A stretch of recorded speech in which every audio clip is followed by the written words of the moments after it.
after I watched the documentary Living with Chucky, I was kind of curious and interested in watching the Chucky TV series, which is on USA and Sci-Fi, I believe, but I watched it on Peacock. I'm all caught up, and now let's review. So the Chucky TV series, it takes place after the last Chucky movie, Cult of Chucky. And we all remember at the end of that movie, he spread his soul into other Chucky dolls and into the Mika character. But one of those dolls gets to this boy named Jake. The doll starts to corrupt him. Chucky starts to corrupt Jake, but Chucky doesn't let him have it. And then Chucky, he tries to corrupt all the other kids in town just so he can awaken the other Chucky dolls and go on this murder spree. But that's just the first season alone. But really the show overall is just Chucky going back and forth with these group of kids trying to kill them, and those three kids trying to stop Chucky, well, Charles Relay, I should say, once and for all. Now, I love the Chucky franchise. I like the Chucky movies. Even some of the ones that are not so good, I enjoy watching them. But when I heard about this Chucky TV series, I was a little skeptical. And the reason I'm just now finally watching it, now that it's currently 3 seasons deep, is because I just felt like I like Chucky for 2 hours of a movie, but I don't know if I like him for 8 hours of a television show. And now that is a statement I am taking back, because I enjoy the hell out of the show. Like at the end of every episode, I was just like, again.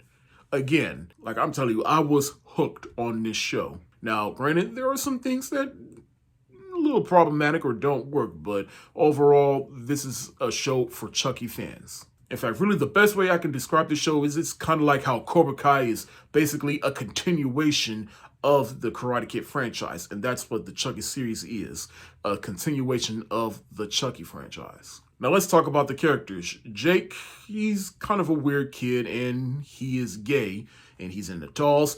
And so all that is just enough for Chucky to come in and try to corrupt him, especially since Jake doesn't have the best family life. But he forms a new family in the form of Devin, who he does fall in love with, and Lexi, who bullied him at first, but they eventually latch on to each other and have an understanding about each other. And just these 3 core kids, I like their dynamic because they're all just being terrorized by Chucky and they all have a common goal. Now, Devin, he's a podcaster and I like his dynamic with Jake.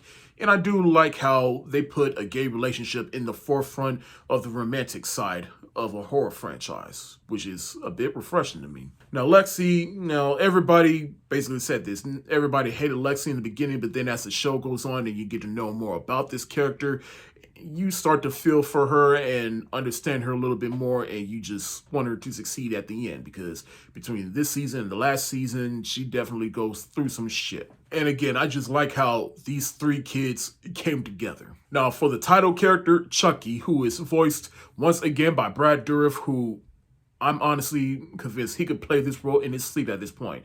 He needs to play this role into his deathbed, because it just seems like he's just having a ball with this character even more than the movies at times. And because I'm definitely having a ball with this character more than I did with the movies. But I also like how they kind of deconstruct Chucky about how Charles Lee Ray, he's just been this crazy psychopath since he was a child, and he's always been on this murderous spree, and how that rubbed off on Tiffany, and how they both are psychopaths that have a murderous spree. Like Chucky overall, he's just this agent of chaos that corrupts people into doing just downright evil things. And to me, that is front and center here, and I like that the show explores that. And we definitely get some flashbacks to how we get to Charles Lee Ray now. Jennifer Tilly returns as Jennifer Tilly and Tiffany.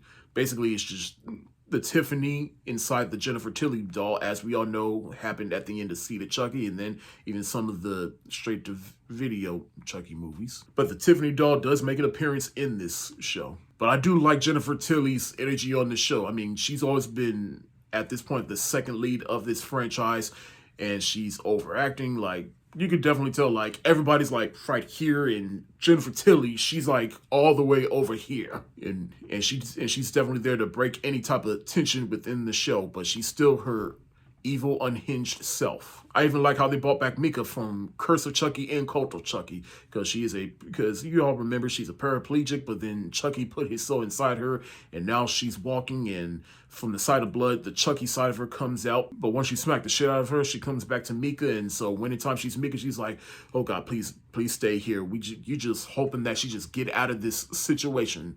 But then once she turns back to Chucky, it's like, oh, damn. But then turns up, and spoiler alert, but then Jennifer Tilly, she cuts off all 4 of her limbs. So now you just feel so sorry for Mika. This is not what she asked for. You were just hoping that she just gets out of this situation, because she has been through enough. Like, how much does she has to suffer? But when she is Chucky, it is just fascinating to me, because we all know she's played by Fiona Dourif, the daughter of Brad Dourif, who plays the voice of Chucky. And like I said in my review of the Living with Chucky documentary, she really is a manifestation of both Brad Dourif and Chuck. Like, she definitely took up after her father, and it's just fun watching her. Like, to me, she's probably the best actress because she had to play 2 different sides. Getting back to more of the legacy characters, Andy and Kyle, they're on the show and helping the kids get rid of all the Chucky dolls, and by extension, Chucky himself. However, within the 2 seasons that we do give them, I feel like they didn't really do that much with them. And especially at times where they tease that they could possibly be dead, but then they come back, and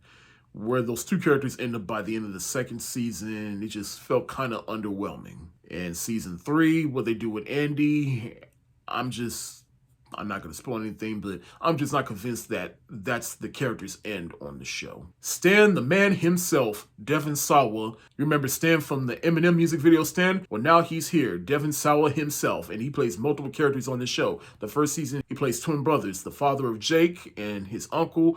Then he plays this priest as part of this school, and now he's the president on the 3rd season, which I thought was weird at first, but then just watching him play multiple characters, it gives him a chance to showcase his acting abilities. Another thing I like about this show is how the show gets you attached to certain characters, but then next thing you know, they get killed off. And it's just like, okay, definitely. This show is definitely like Game of Thrones when it comes to characters. There are no guarantees. Now, as far as the seasons individually, I do like the first season because it was self-contained. It felt like a complete story where everything took place in Hackensack. The 2nd season, which the 3 kids, they end up at this Catholic school, kind of didn't work for me. And they do delve into exorcism, which, as someone that watched every single Exorcist movie last month, I'm just a little Exorcist out at the moment, which probably factored into why I didn't enjoy this season as much. But by the end of this 2nd season, I did like it. I just didn't love it. But it still doesn't change the fact that throughout that 2nd season, I was just like, okay, why are we here? Can we get back to all the Chucky stuff, please? Which does play a part, though. And now the 3rd season, it all takes place in Washington, D.C. at the White House, in which Chucky, he's trying to corrupt the president's son. And right now, the 3rd season is only 4 seasons deep because they were in the middle of shooting, but then all the strikes happened.